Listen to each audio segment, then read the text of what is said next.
BRS నాయకులు, మాజీ corporation chairman. Good evening సేదిరెడ్డి గారు. అంటే ఫామ్ హౌస్ సంబంధించినటువంటి అంశం కూడా ఇవాళ కోర్టుకు పోవడం, తలుపు తట్టారు, న్యాయ వ్యవస్థ తలుపు తట్టారు. అదేవిధంగా అది నాది కాదు, మా మిత్రుల దగ్గర లీజు తీసుకున్నాను అనేటువంటి విషయాన్ని చెప్పారు. దాంతోపాటు ఇతరుల నాయకుల, రాజకీయ పార్టీల నాయకులు, కాంగ్రెస్ నాయకుల యొక్క ఫామ్ హౌస్లు కూడా కూల్చాలి అనేటువంటిది కామెంట్ చేశారు. దీంతో ఆనాడు డ్రోన్ ఎగరేషన్ దగ్గర నుంచి మొదలుపెట్టి రేవంత్ రెడ్డి మీద కేసులు పెట్టిన అంశాన్ని కూడా మళ్ళొకసారి తెర మీదకి వచ్చినాయి. ఆనాడు ఎందుకు అంత ఉలిక్కిపడ్డారు, మీది కానప్పుడు వదిలేస్తే పోయేది కదా, కేసు పెట్టి జైలుకి పంపాల్సిన అవసరం ఎందుకు వచ్చిందని ఒక ప్రశ్న అయితే, లీజ్ అగ్రిమెంట్లు ఏమైనా చూపించారా? రెండోదంటే లీజు తీసుకుంటే మరి ఎలక్షన్ ఎఫిడవిట్లో కూడా దీనికి ఇంత కడుతున్నాం అనేటువంటి లెక్కల కోసమైనా ఎఫిడవిట్లు ఏమైనా చూపించారా? ఇట్లాంటి అనేక ప్రశ్నలు ముందుకు వస్తున్నాయి. శ్రీధర్ గారు, ఇప్పుడు ఇది గారు ఒక విషయం నేను చెప్పదలుచుకున్న క్లియర్ గా ఏంటంటే, ఆ రోజు జన్వాడ్ ఫామ్ హౌస్ లో నాకు తెలిసి డ్రోన్ కి సంబంధించినటువంటి కేసు అది.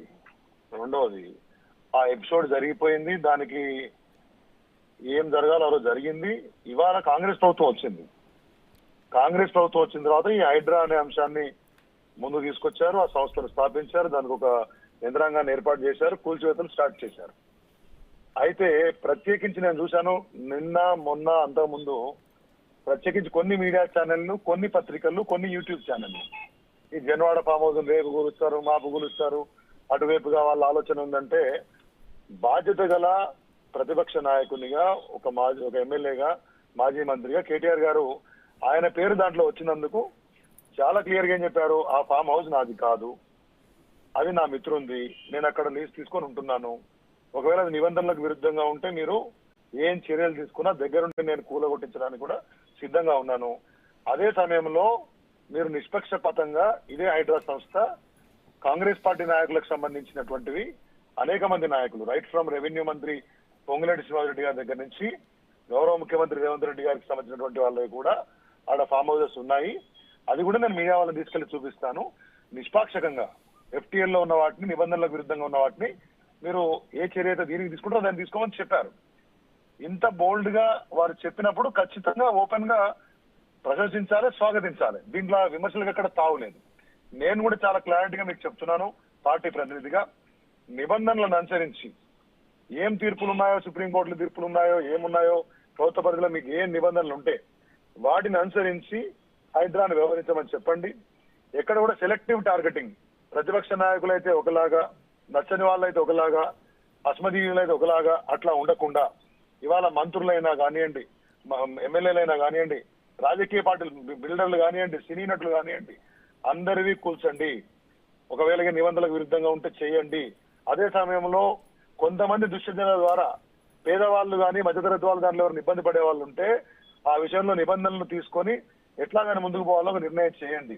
మూడవది, మొన్న మధ్య ఒక రోజు రంగనాథ్ గారు ఒక ప్రకటన ఇస్తూ చాలా చెరువులకు సంబంధించి వారు కొంత సమాచారం చెప్పారు. ఆ సమాచారంలో ఏంటంటే కొన్ని చెరువులు 90%, సరూర్ నగర్ చెరువు 50%, హుస్సేన్ సాగర్ 21%, ఇవన్నిట్లా ఆక్రమణలో గురైనాయి. సమయం వచ్చినప్పుడు ఎన్ కన్వెన్షన్ కూడా వదిలిపెట్టమని చెప్పారు. నేనేమంటున్నా, ఎన్ కన్వెన్షన్ స్టార్ట్ చేయండి, సమయం ఎందుకు రావాలి దానికి? ఇవాళ అక్కడెక్కడో పోయి మీరు చేశారు పని. హైదరాబాద్ నగరంలో నడిబొడ్డున మరి ఎన్ కన్వెన్షన్ దగ్గరికి చెరువు వచ్చిందా, చెరువు దగ్గరికి ఎన్ కన్వెన్షన్ పోయిందా నాకు తెలియదు. వారు సినీ ఆనాడు కొంత స్టార్టింగ్ లో ఆనాడు బీఆర్ఎస్ ప్రభుత్వం కూడా స్టార్టింగ్ లో దాని దగ్గరికి వెళ్ళారు, నోటీసులు ఇచ్చారు. అవును, నేనేమంటున్నా, తర్వాత ఆపేశారు. సరే, అది పొలిటికల్ రీజన్ కారణమైన తెలియదు. చెరువులు కాపాడే ప్రయత్నం చేసినాము, వాటి చుట్టూ FTL ఫిక్స్ చేయించి కంచెలు వేయించాము, కొన్ని చోట్ల వాచ్ టవర్లు కూడా కట్టినాము. ఇవన్నీ HMDAలో లేక్స్ డిపార్ట్మెంట్ ఉంది, వాళ్ళకు కూడా ఫ్రీ ఇచ్చినాము. ఆఫ్టర్ ఆల్ దట్ ఇప్పుడు మీ ప్రభుత్వం వచ్చింది. Why don't you start from N convention? Who stops you?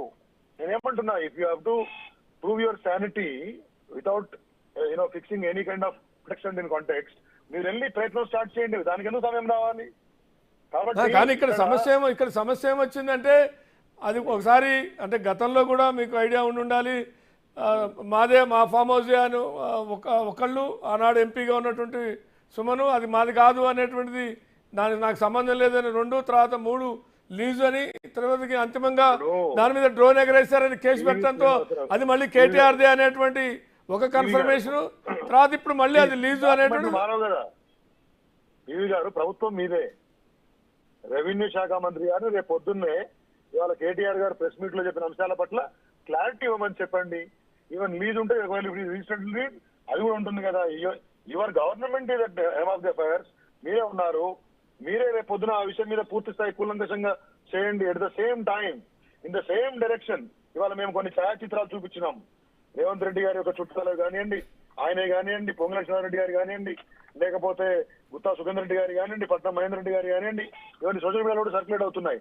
అదే కాదండి, నేను ఇవాళ మూసి వెంబడి మొన్న మా ఫ్రెండ్ ఒక ఆయన వచ్చాను నా దగ్గరికి, హైడ్రా గురించి నేను ట్వీట్ రాస్తున్న సందర్భంలో ఐతాయిరా గారిని ఇక్కడ మన మూసి వెంబడి ఆదిత్య అనే ఒక కంపెనీ ఎవరో చెప్పారు, కంపెనీ పేరు చెప్పాడు, అది ఎవరు తెలియదు కానీ వాళ్ళు పెద్దగా గోడ కట్టారని చెప్పారు.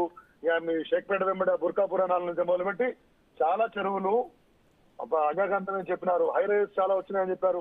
ఇది ఏమంటున్నా, ఇర్రెస్పెక్టివ్ ఆఫ్ ది, నేను అందుకే చెప్తున్నా స్టాండర్డ్ స్టేట్మెంట్. మీ గవర్నమెంట్ ఉంది, మీరే పొజిషన్ లో ఉన్నారు, రాజకీయ పార్టీలకు సంబంధం లేకుండా, రాగద్వేషాలు లేకుండా నిష్పక్షంగా నిబంధనల ప్రకారము మీరు చర్యలు తీసుకోండి. కానీ అదే సమయంలో అధికారులు వదిలిపెడతాము, వీళ్ళని వదిలిపెడతాము, ఎవరు సంతకం పెట్టిండో వాడే వస్తారంటే మాత్రం కుదరదు. రెండోది ఇట్లే కాదు, మీరు నిర్మాణాలే కాదు, అసలు ఎఫ్టీఎల్ ఇది కానే కాదని రాయించుకొని కొంతమంది భూములు గుంజుకున్నారు. ఎఫ్టీఎల్ పరిధిలో ఉన్న ఛాయాచిత్రాల ప్రకారం ఇప్పుడు ఎఫ్టీఎల్ కాదని ఇరిగేషన్ సంతకాలు పెట్టారు. అవి కూడా తీయండి బయటికి. Your Liberty. కానీ పేదలను మధ్యతరగతి వాళ్ళని ఇబ్బంది పెట్టద్దనే ఒక ఒక్క నిమిషం శ్రీధర్ రెడ్డి గారు,